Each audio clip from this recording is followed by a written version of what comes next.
All right. Starting over. So, good morning, Ross. Welcome in. So, here's the deal. You know how I've been watching Telesur, and I keep saying stuff that makes me think, oh, yeah, that sounds true. And what Western media is saying to us is not true because they never have told us the truth. They've always lied to us. It seems like they're doing a WMDs every time you look at when they talk about Ukraine.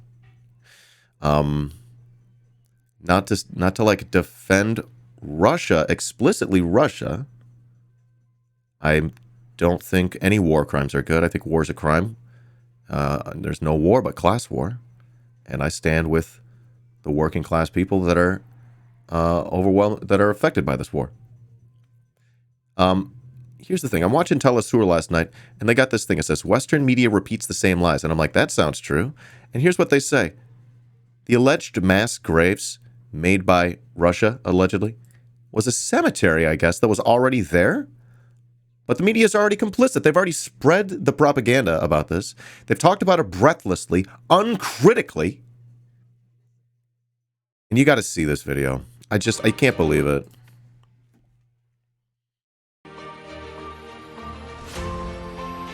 Like, who amongst us in my chat that's watched my channel is surprised by this?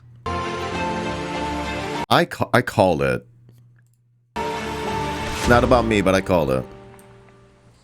From Ukraine, there are reports of mass graves found near the city of Mariupol. I called it, right? Correspondent Alejandro Kirk interviews Eva Bartlett, analyst based in Moscow, a witness to the events that actually took place there. Yes, greetings from Donetsk in the People's Republic of Donetsk.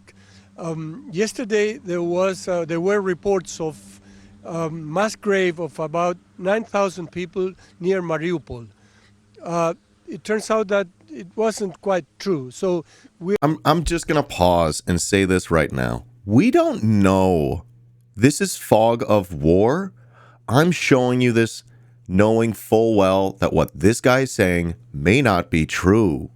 The people on the other side of this story saying they are mass graves, they are uncritically sharing their resources, with 100% certainty that what their resources are saying is true. And we just don't know that. I'm trying to show you that there's another side to the story. Western media is hiding from you. They're hiding this from you. We are going to speak now while with Eva pushing Bartlett, an opposite story. An analyst based in Moscow. While they're hiding this from you, while they're pushing like an opposite story that feeds into warmongering. And they do it every time. You have to notice this pattern. Who was there yesterday to tell us what really happened at that supposedly mass It's like a grave beautiful that day in was Ukraine, right? discovered, It's a sunny, beautiful day in that sense. Eva, yeah, but no, that's war is hell, folks. War is hell. For being with us. What happened? You were at the cemetery. Yeah, it's my pleasure.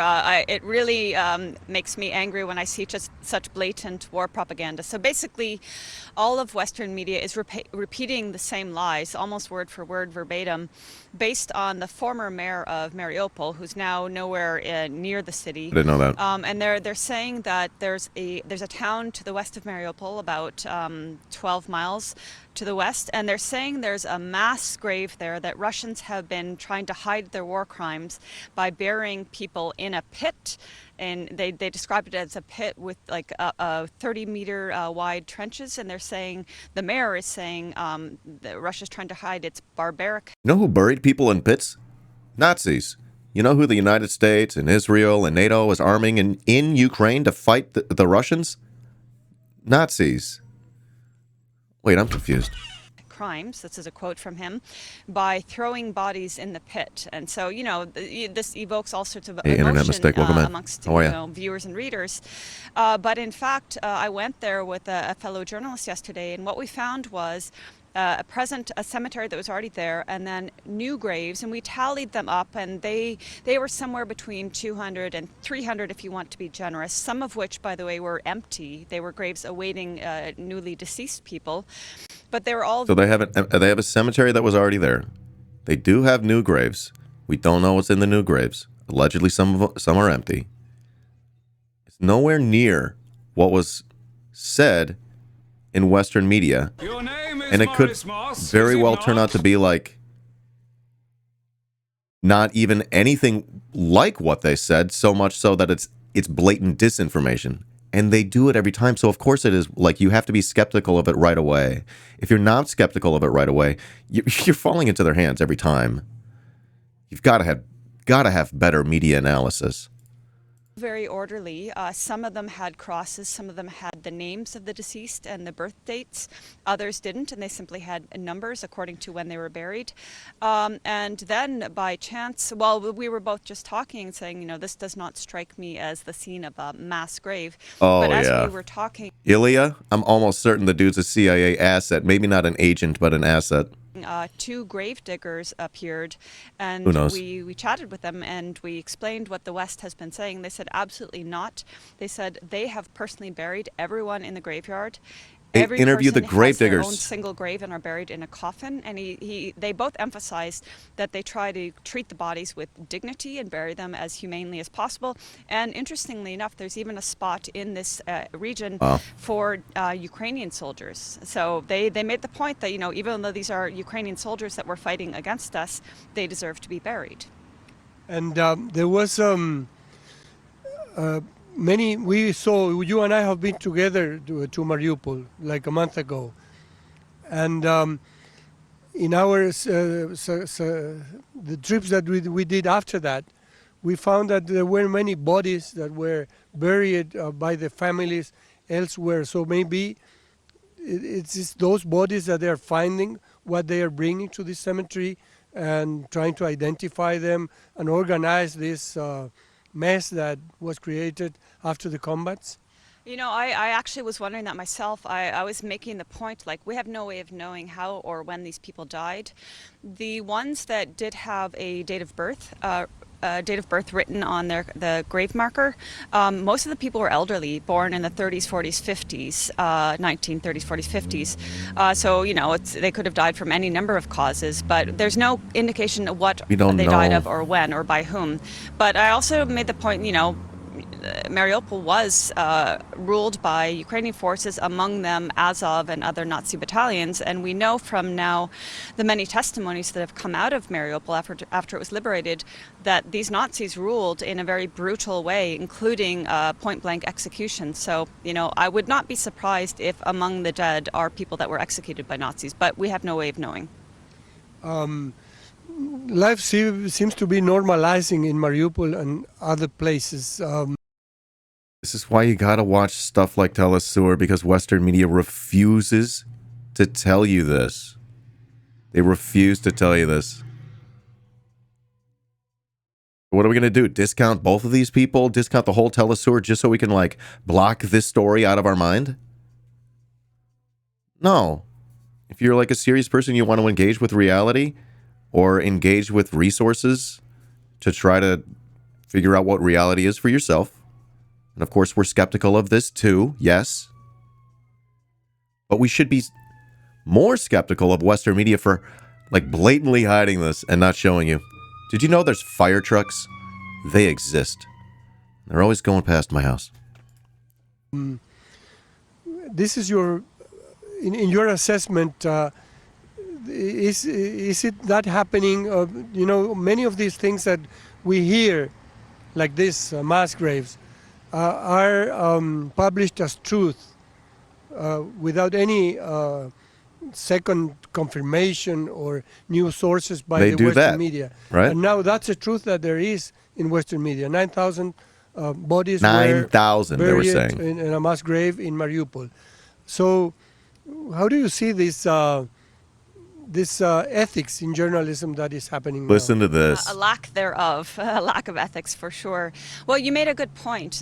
In most media reporting on this, they will say in small print, maybe 3 or 4 paragraphs down, we cannot independently verify this. But it's by then it's too late, because the headlines are screaming about mass graves and Russian war crimes, right?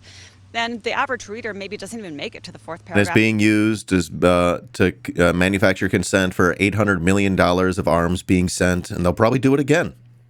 They're going to lie to us again to think of another way to manufacture consent for us to send another near $1 billion in arms. I'm certain it's going to happen. This shit's not winding down. Makes you wonder how long this will last. Makes you wonder how long the war profiteers are going to be willing to be in Ukraine. Is Donbass the new Afghanistan? If they do, it's going to be lost on them. So the whole point is that the media know that they are deceiving. Even if they were to come to the very site that I went to yesterday, they would still lie. They would still deceive. We saw this in Jerry. Volnovakha. There were French media Welcome that in. went there, and they did not tell the true story about why a hospital was damaged there. They actually admitted we've to been the there. story, even though we all heard the same thing. Yeah, I mean, the war's been going on 8 years. And we were in Afghanistan for what, 2022? Right? So what? 16 to go? 12 to go? 12, 14 to go? I don't know math. Oh, I'm so embarrassed that was caught on tape in 4K. So in my opinion, based on years of dealing with this Western media war propaganda over Syria, it is deliberate, it is shameless, it is unscrupulous, and it is without ethics. And to finish, the journalism seems to be the main victim. Math is hard. It's still morning time. Of this military operation and Yes, war that is happening, because now we have like 2 blocks. In Vietnam, journalists were able to independently cover stories, go to people. Now that's absolutely impossible. We see the Western media Look at this. aligned with an official version. We reported the other day on this channel. I made a video about how it's possible that literal USA forces are determining what journalists get in and out. We should be amazed that we're getting this from Telesur right now. And censoring others. So in that, for the future We're of lucky to get journalism, world journalism, Western journalism, how do you see it? It's increasingly difficult, to say the least. I mean, journalists like yourself and myself and our colleagues are being deplatformed from social media, or we're having labels slapped on us. For example, this person is a Russian whatever. And, Putin propagandist. Top of the hour. Top of the hour. Let's see if we can get one subby. Let's see if we can get one subscription, one gift subby, maybe. Maybe some biddies, maybe a tip. Maybe someone wants to buy some merch. We're trying to keep this kind of content alive, folks. We are trying to keep this kind of content alive. I'm one of the few people on this platform presenting this viewpoint. I wonder if you noticed that. I wonder if you noticed that I don't do it because it's making me popular. I'm doing it because I'm trying to learn what's happening in the world, and then hopefully people are watching and determining for themselves, what streamers have credibility. Okay. Yeah, and I've been smeared relentlessly for years, and the nature of the smear is character it doesn't make me assassination. It's never popular. the content of what I'm writing or saying. It's purely character assassination. So I think with a combination of the censorship and the character assassinations makes it very difficult for us, but it does have a reverse effect as well. People who see, well, wait a second, I thought she was just a conspiracy theorist, but it turned out this person was right about particular issues that happened in the past. Maybe I'm going to stop believing the smear. So sometimes the reverse effect is that it brings new followers, new supporters. But it certainly is, they do have the might of the global media, of all the propaganda outlets working in hand together. So it certainly is an uphill battle for people like us. Thanks, Eva. That's it for now from Donetsk, People's Republic of Donetsk. Yeah. Ever since I started covering this war, I guess from this perspective, lost a lot of viewers. But they're not willing to watch that. They watch that and they go, Russian propaganda, and they just turn their ears off. They're not willing to engage with the content. And that's pretty much the definition of a liberal. So if you're still watching me, that makes me think you're probably pretty darn leftist. Thank you so much for participating with me in what I like to think is principled anti-war leftist coverage of geopolitics as we try to learn more and more together, but also call out what is increasingly clear is just complicity in the Western media to tell lies to libs. And of course, the libs lap it up. They're so thirsty to participate in the Russia's bad vibe, you know, that they're not willing to participate in anything else. And yeah, Russia's bad. But you know what? Let me pull one more thing up to help illustrate. Libs be like, Russia's bad. Russia's bad because they have Nazis. I'm a multi-millionaire. Wow, Ross. Integrity good, even when unrewarded, but it's helpful when it is. Of course, and I appreciate the $25 tip. Of course, I don't do it because I expect it, but I'm trying to just tell the story the way that I see it. I appreciate you very much, Ross. Thank you for the support. That's beautiful. Folks, you can tip. One of the best ways to support the stream. You could be just like Ross. Really cool. Love your face, Ross. Thank you. Again, they think Russia's bad. They point at Russia. They go, Wagner Group. Russia's bad for having Nazis, but Ukraine is good for arming their Nazis to defeat the Russian Nazis? You see, I've thought this through. That's how liberals think. Neither's good. Neither's good. And in fact, if your country is arming either of the Nazis, that also makes them bad and distrustworthy. Sort of distrustworthy in this whole thing, right? You can't trust what they're saying. You can't trust what their warmonger media says to you. And if you're believing what they're saying to you, what you're saying is, maybe this time they're telling me the truth. Read a fucking book, dude. That's all I'm going to say. All right.